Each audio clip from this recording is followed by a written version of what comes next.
seen the end. You have acted as a go-between. You have discovered the way in which the world actually works. Well, now I'd like to hear from some of you, if we can tie this up for people. Sure. This gentleman. Oh, yes, microphone.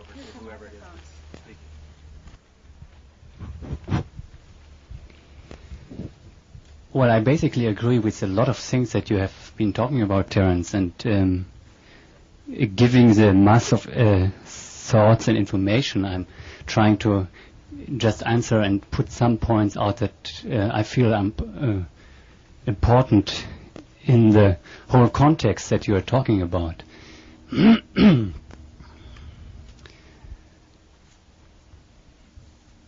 One is just a simple thing in the beginning. You talking about psychedelics.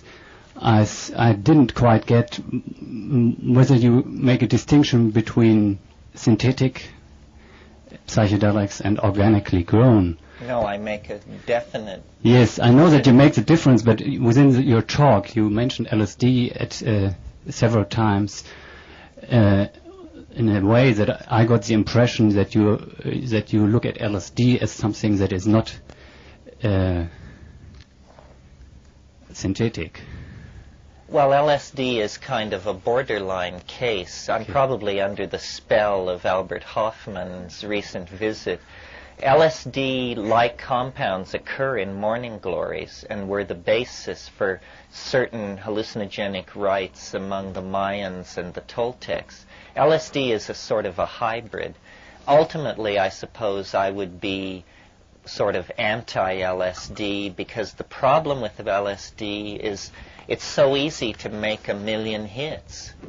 And a million hits is not a party. A million hits is a governmental problem.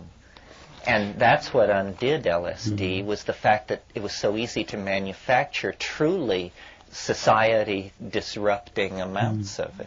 But that was its main function, most likely. Well, but don't you think a burrowing from within strategy might have gotten further? Like, I believe that the reason Leary decided to use LSD in the Harvard experiments was because Michael Hollingshead made the case to him that they could manufacture so much of it. Leary's original inspiration was psilocybin, but there were physical constraints on its manufacture. Oh yeah, the facts are. I just think that, I might not have done it that way, but that's the way it happened, and that seems to have been what the historical process came. That was what the historical process came up with.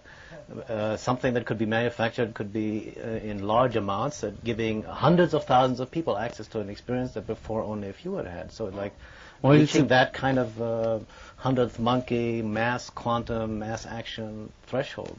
I mean, thinking in these quantitative terms is a very male thing, and I just wanted to put this question because my experience with my own experience, as well as what I have seen in many other cases where other people taking LSD, is that it is extremely affecting your body, and that it is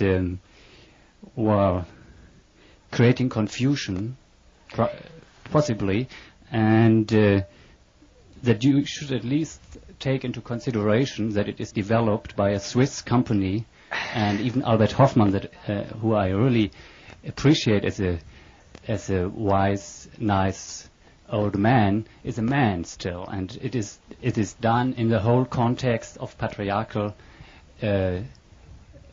chemical work.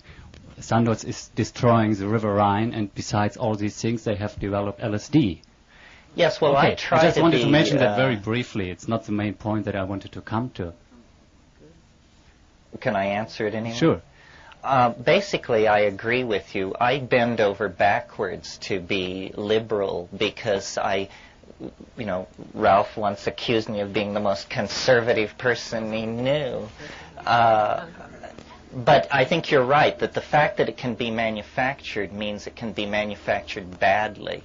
And what you want when you take a psychedelic is something that you know where it came from, you know what it is, And you don't have to worry about, were people orphaned, or did evil people manufacture this, or is the money being used to hold down black South Africans?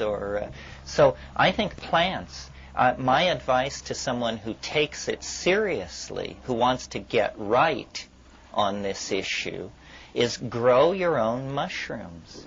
You should grow your own mushrooms for several different reasons. First of all, if you can successfully grow mushrooms, you probably can take them, because in the process of growing them, it has taught you cleanliness, punctuality, attention to detail, all these traits which are very useful then when you take it. And then you know what you have. You've watched grain, rye, a human food, turn into pure psilocybin, and it all happened in your own basement. So no middlemen, no question of sources, no question of international chemical companies, so forth and so on. No, I think you're right to be very sensitive to this issue of synthesis, origins, and the karma of these things. But now go on. Well, please. your answer is even an answer to my next point, which is that we have been talking a lot about whether or not taking drugs, which is, from my impression, not even a serious question for most of the people here. But the more important question that I found was not dealt with enough is the question how we take it. We live in a culture where we have not many tools or transmissions of knowledge how to use properly plants. And what you're just saying about mushrooms is a very good point, how we can learn to deal with something properly instead of just buying it and consuming it.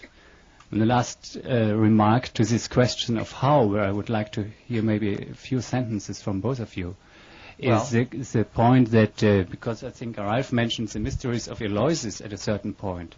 And what I know, or one point that I remember, is that people were only allowed once in their life to get this visionary experience. That's right. And you pointing out that the visionary experience is maybe the most important, I would say, I mean, in shamanic cultures, quite often it was just the shaman who would go for the visionary experience and then had the challenge to share that with his people, and not everybody was just going for a visionary experience. And what happened in the psychedelic movement was that everybody was going for visionary experience again and again and again and again, without, or even by doing that, losing his motivation of bringing his vision back to his life and to his people.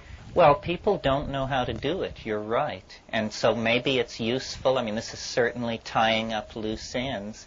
I feel like this is where we really soar out toward the edge and stretch the envelope of the institution. But you must know how to do it, right? And so how you do it, in my humble opinion, but based on experience, is first of all, you take a committed dose. You don't take some namby-pamby, piddling, testing it out, toe in the water kind of dose. Because, even in the gospel, Christ says, it's the lukewarm that I vomit out of my mouth. Don't bring me any dilettantes, no dabblers, no drugstore cowboys. So you take a committed dose. What is a committed dose? A dose that when you think about taking it, you feel fear. That's a committed dose. So you take a committed dose. And then you take it on an empty stomach. And then you take it in silent darkness. Leave your Walkman alone. Forget Mozart. Forget the Pink Floyd. Forget Bach's choral preludes. It's ridiculous. All that stuff sounds fine without these things. And this is heresy to some people. I mean, to some people it's all about choosing the music. Again, this selling out, what the hell? You can't illuminate your mind without having a synthesizer diddling in the background.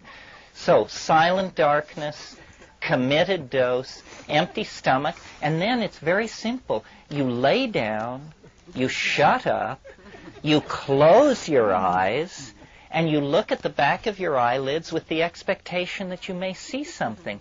Now, people have in describing this back to me, people have called that